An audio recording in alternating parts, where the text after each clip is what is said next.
अब अगली चीज़ क्या है, जवाब दहिंदा से मुतल्लिक मालूमात। क्लिक करेंगे। अब जवाब दहिंदा ये कौन है? ये जवाब दहिंदा वो बंदा है जिससे आप सवाल पूछ रहे हैं और जो आपको ये सारा काम करवा रहा है। अब सबसे पहले सवाल ये है कि वो जो बंदा है क्या वो घर का ही फ़र्द है?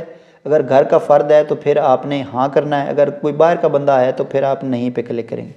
तो यहाँ पे आप करेंगे जी हाँ। हाँ पे जब आप क्लिक करेंगे तो जो आप फ़र्द पहले दर्ज कर चुके हैं उन्हीं में से उनकी लिस्ट आ जाएगी। ये देखें जो मैंने पहले दर्ज किए हैं वो उनकी लिस्ट आ गई है। तो यहाँ से मैं सेलेक्ट करूँगा जो भी उस बंदे का नाम है, तो उसके बाद उसके वालिद का नाम मैंने यहाँ पे बता देना है। कुछ भी मैं XYZ जो है वो ले रहा हूँ कुछ वैल्यूज़, ताकि मुझे यहाँ पे टाइम जो है वो कम लगे। यहाँ पर वो बताना है नंबर इस्तेमाल करता है नहीं करता, मोबाइल नंबर है तो यहाँ पे कोड यहाँ से सिलेक्ट करें और यहाँ पर जो है वो कोड जो है वो दर्ज कर दें।